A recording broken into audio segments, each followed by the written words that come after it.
राष्ट्रपति Vladimir Putin Bharat का दौरा करने वाले हैं। वे 4 से 5 दिसंबर को भारत में रहेंगे।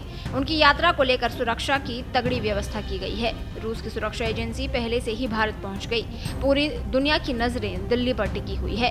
रूस के राष्ट्रपति व्लादिमीर पुतिन ने अपने भारत दौरे से ठीक पहले संकेत दिया है कि वे दोनों देशों के बीच व्यापार को नई ऊंचाइयों पर ले जाएंगे। वहीं रूसी राष्ट्रपति व्लादिमीर पुतिन के भारत आगमन से ठीक पहले एक कूटनीतिक विवाद खड़ा हो गया है।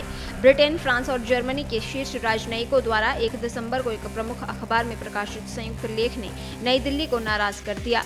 इस लेख में यूक्रेन युद्ध के लिए रूस को जिम्मेदार ठहराया गया और राष्ट्रपति पुतिन पर मानव जीवन के प्रति पूर्ण उपेक्षा का आरोप लगाया गया।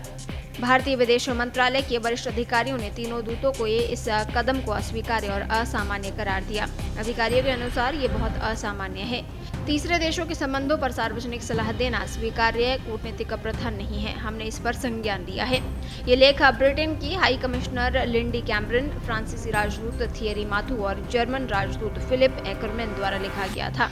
दुनिया चाहती है कि यूक्रेन युद्ध खत्म हो जाए, लेकिन रूस शांति को लेकर गंभीर नहीं लगता। शीर्षक वाले इस लेख में रूस पर युद्ध की शुरुआत करने का आरोप लगाया गया और कहा गया कि रूस की सैन्य कार्रवाई पूर्ण क्रूरता के साथ युद्ध छेड़ने की सुनियोजित रणनीति है। लेख में यह भी कहा गया कि रूस साइबर हमलों और दुष्प्रचार के माध्यम से वैश्विक स्तर पर दुर्भावनापूर्ण गतिविधियों को अंजाम दे रहा है, जो ये दर्शाता है कि रूसी नेतृत्व की क्षेत्रीय विस्तार और वैश्विक अस्थिरता की लालसा यूक्रेन से कहीं आगे तक जाती है। दूतों ने पुतिन पर आरोप लगाया कि वे शांति वार्ता में देरी करते हैं और गंभीर बातचीत से बचते हैं।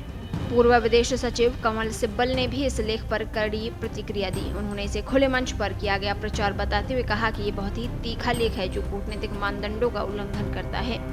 सिब्बल ने कहा, यह हमारे आंतरिक मामलों में हस्तक्षेप है क्योंकि इसका उद्देश्य भारत में यूरोपीय समर्थक समूहों में रूस विरोधी भावना जगाना और रूस के साथ हमारे संबंधों की नैतिकता पर प्रश्न उठाना है। उन्होंने भारतीय विदेश मंत्रालय से आग्रह किया है कि वो तीनों दूतों की इस कार्रवाई पर सार्वजनिक रूप से असंतोष जताएं।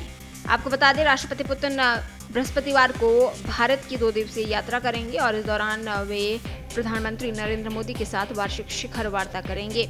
इस बैठक से व्यापार और रक्षा सहित कई क्षेत्रों में ऐसे महत्वपूर्ण परिणाम मिलने की उम्मीद है जो द्विपक्षीय रणनीतिक संबंधों को और मजबूत करेंगे। विदेश मंत्रालय के अधिकारियों ने कहा कि मोदी पुतिन वार्ता में यूक्रेन संघर्ष का मुद्दा उठने की संभावना है। उन्होंने भारत के दीर्घकालिक रुख को दोहराया कि युद्ध का समाधान युद्ध के मैदान में नहीं किया जा सकता और बातचीत और कूटनीति ही आगे बढ़ने का एकमात्र रास्ता है। अधिकारियों ने कहा कि अमेरिका द्वारा संघर्ष को समाप्त करने के प्रयासों के संदर्भ में भारत किसी भी ऐसे कदम का समर्थन करता है जो लड़ाई रोकने और स्थायी शांति की दिशा में ले जाए। देश दुनिया की ताज़ा खबरें और वीडियोस के लिए अभी डाउनलोड करें पत्रिका ऐप।